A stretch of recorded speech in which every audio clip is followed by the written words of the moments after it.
Assalamualaikum warahmatullahi wabarakatuh. Hari ini kita akan mempelajari tentang bab selanjutnya di semester 2, yaitu tentang gelombang. Oke, sebelumnya ada yang sudah tahu kan apa itu gelombang? Jadi gelombang itu adalah getaran yang merambat karena getaran memiliki energi. Maka gelombang disebut dengan rambatan energi. Nah, rambatan energi ini pada gelombang bersifat istimewa karena tidak memindahkan materi dari medium yang dilaluinya. Gelombang itu terbagi menjadi dua. Ada gelombang mekanik dan ada gelombang elektromagnetik. Kalau gelombang mekanik itu gelombang yang bisa terlihat, seperti gelombang laut, gelombang tali dan sebagainya. Sedangkan kalau gelombang elektromagnetik itu adalah gelombang yang tidak bisa terlihat, seperti gelombang radio, gelombang handphone, gelombang televisi, dan sebagainya. Oke, untuk sekarang kita akan pelajari mengenai gelombang mekanik saja, karena gelombang elektromagnetik akan dipelajari di pembelajaran selanjutnya. Gelombang mekanik. Nah, gelombang mekanik ini terbagi menjadi dua, yaitu ada gelombang transversal dan gelombang longitudinal. Nah, di mana gelombang transversal itu adalah gelombang yang arah getarnya tegak lurus dengan arah rambatnya, seperti gelombang pada tali dan gelombang permukaan air. Udah tahu kan gelombang pada tali itu seperti apa? Contohnya seperti ini. Nah, ini adalah gelombang transversal. Gelombang transversal ini terdapat yang namanya lambda atau panjang gelombang. Ini udah pernah kita pelajari di SMP. Nah, gelombang transversal ini terdapat bukit dan lembah.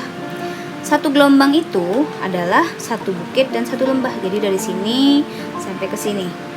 Itu yang namanya satu gelombang. Kemudian yang ini, tinggi ini adalah simpangan gelombang. Nah, biasanya kita diminta untuk mencari panjang gelombang, periode, frekuensi, dan lain sebagainya. Oke, selanjutnya kita ke gelombang longitudinal. Nah, gelombang transversal dan gelombang longitudinal ini mirip. Perbedaannya adalah jika gelombang longitudinal ini gelombangnya arah getarnya berimpit dengan arah rambatnya. Nah, dia bentuknya seperti pear, seperti ini. Jadi ada rapatan dan renggangan. Untuk satu gelombang itu adalah satu rapatan ditambah dengan satu renggangan. Jadi lambda sama dengan ini. Kalau satu rapatan aja setengah lambda dan satu renggangan aja adalah setengah lambda, seperti itu. Sampai di sini bisa dipahami ya. Jadi dalam gelombang longitudinal ini terdapat istilah rapatan dan renggangan. Satu gelombang didefinisikan sebagai jarak antara dua pusat rapatan atau dua pusat renggangan yang terdekat. Seperti itu. Oke, selanjutnya kita ke cepat rambat, frekuensi, dan panjang gelombang. Nah, cepat rambat, frekuensi, dan panjang gelombang. Di sini ada yang namanya gelombang, kita menggunakan contoh gelombang transversal. Nah, di sini ada yang namanya titik-titik. Yang A, C, ini pakai warna merah. A, C, E, G, I, K, dan sebagainya. Itu adalah titik-titik simpul. Nah, jadi simpul itu adalah yang searah garis talinya aja. Sedangkan yang di sini B, F, kita pakai warna biru saja. B, F, J, D, dan H itu adalah titik-titik perut. Nah, titik-titik sepanjang tali yang memiliki amplitudo sama dengan 0 disebut dengan titik simpul. Itu adalah definisi dari titik simpul. Sedangkan titik-titik sepanjang tali yang amplitudonya maksimum disebut dengan titik perut. Sampai di sini bisa dipahami ya. Nah, dalam gelombang transversal ini ada yang namanya fase. Nah, satu fase itu atau sefase itu sama dengan satu gelombang. Kemudian berlawanan fase itu adalah setengah gelombang. Kemudian beda fase adalah seperempat gelombang. Itu sedikit pemahaman mengenai gelombang transversal. Selanjutnya kita ke rumus-rumus yang biasanya berada pada gelombang itu sendiri. Nah, dalam gelombang di SMP kita sudah mempelajari terdapat yang namanya kecepatan. Cepat lambat gelombang. Cepat lambat gelombang itu didapatkan dari lambda per T, atau panjang gelombang dibagi dengan T.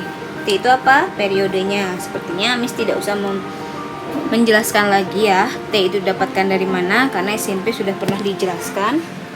Kemudian cepat lambat gelombang juga bisa dihitung dengan lambda kali frekuensi. Frekuensi itu didapatkan dari hubungan antara T dan F, yaitu seperti atau satu per periode, dimana periode itu adalah apa? Periode itu waktu untuk satu gelombang. Jadi waktu untuk dari A sampai ke E bergerak itu adalah periode. Satuannya adalah sekon, dan panjang gelombang adalah panjang dari A ke E. Di sini yang dicari itu adalah lambda, satuannya meter. Kemudian frekuensi adalah apa? Kebalikan dari periode. Berarti frekuensi adalah berapa banyaknya gelombang dalam 1 detik, seperti itu. Jadi itu frekuensi, satuannya hertz. Oke. Sampai di sini sudah bisa dimengerti ya. Kita lanjut ke subbab selanjutnya.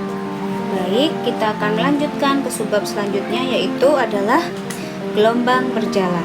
Nah, gelombang berjalan ini kita masih menggunakan contoh pada gelombang transversal. Nah, contoh untuk gelombang berjalan itu seperti ini.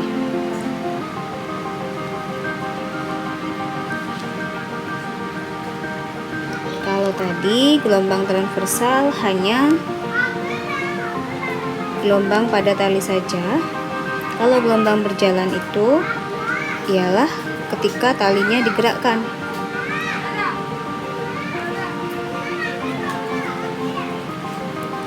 Seperti ini.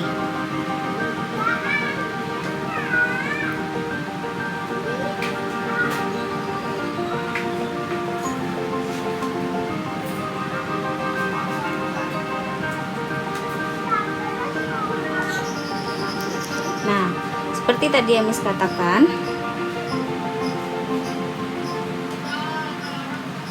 misalkan pada seutas tali yang panjangnya terdapat di titik P di sini,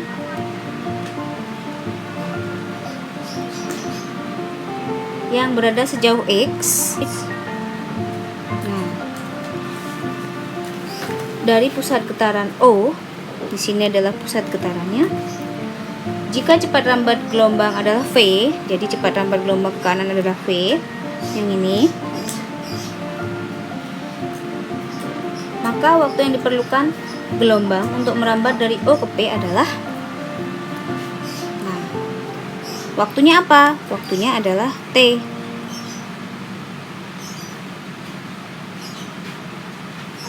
Nah, jadi untuk mencari T dapat dirumuskan sebagai berikut. T dari O ke P sama dengan S dari O ke P per V. Kenapa? Karena rumus T adalah S per V. Jadi T dari O ke P sama dengan S-nya yang mana? S-nya adalah yang X ini. X per V. Nah, jika titik O telah bergetar selama T sekon, dari titik O di sini bergetar selama T sekon ke sini, maka titik P akan bergetar selama berapa? Kalau misalkan dari O bergetar sampai ke titik P itu selama T sekon, maka untuk titik P akan bergetar selama berapa? Dicarinya dengan begini. TP sama dengan T min TOP.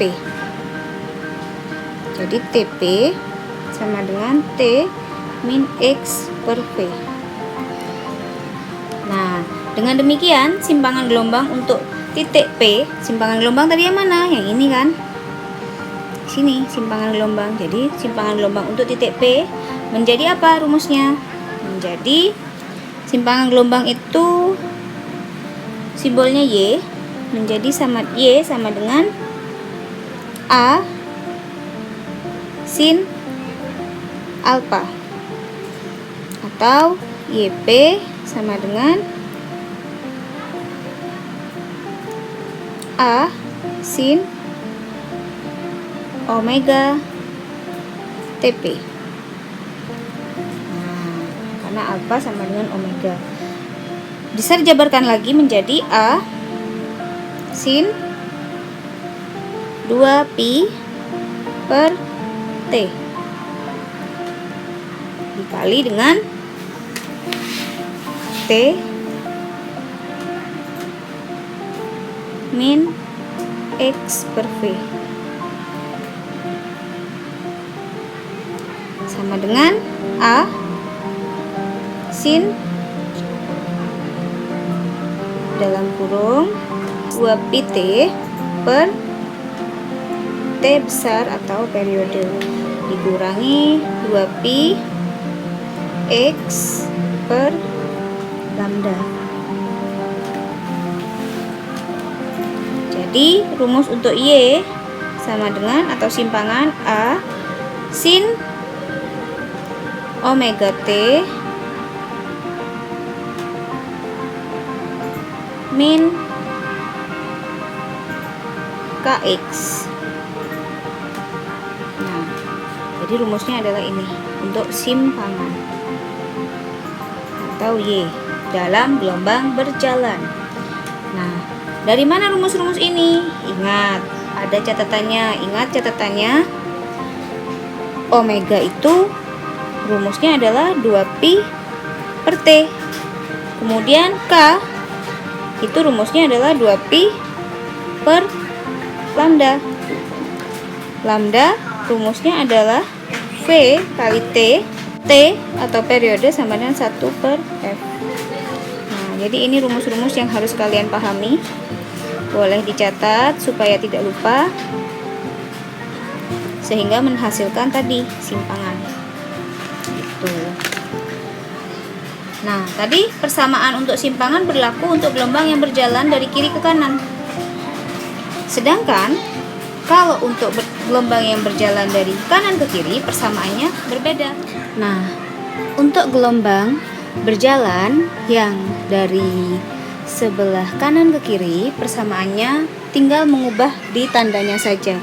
Jadi persamaannya adalah Y sama dengan A sin omega T plus Kx. Sehingga secara umum gelombang berjalan dapat dirumuskan dengan Y sama dengan A sin omega T plus minus Kx. Nah, dimana kalau plus itu untuk dari kanan ke kiri dan min untuk dari kiri ke kanan. Sekarang kita sebutkan keterangannya masing-masing. Y ini adalah simpangan gelombang berjalan, satuannya meter. Kemudian A itu adalah amplitudo gelombang berjalan, satuannya juga meter. Kemudian ada omega T. Omega itu adalah frekuensi sudut gelombang, satuannya rad per sekon. T adalah lamanya atau waktu gelombang berjalan itu sendiri, satuannya pasti sekon. Sedangkan K itu adalah bilangan gelombang, satuannya meter pangkat min 1 atau 1 per meter. Dan X adalah jarak titik ke pusat getaran atau meter. Nah, persamaan ini berlaku dengan ketentuan sebagai berikut. Jadi ada ketentuan-ketentuannya. Untuk tanda min dalam sinus, jadi sinusnya itu ada yang diberikan tanda min dan tanda plus. Jika min diberikan jika gelombang berjalan ke kanan, sedangkan tanda plus jika gelombang berjalan ke kiri. Kemudian untuk tanda positif pada amplitudo atau A diberikan jika titik asal getaran untuk pertama kali digetarkan ke atas, sedangkan tanda min adalah ketika amplitudo diberikan jika titik pusat getaran untuk pertama kali digetarkan ke bawah, karena ini gelombang berjalan. Kemudian yang selanjutnya, untuk titik asal getaran berlaku X sama dengan 0. Oke. Sampai di situ bisa dipahami ya.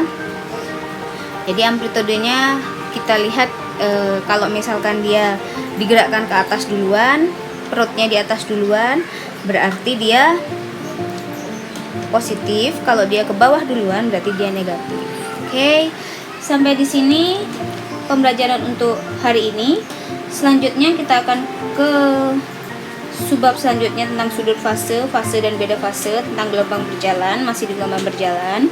Nah, sampai di sini di simpangan saja. Terima kasih. Wassalamualaikum warahmatullahi wabarakatuh.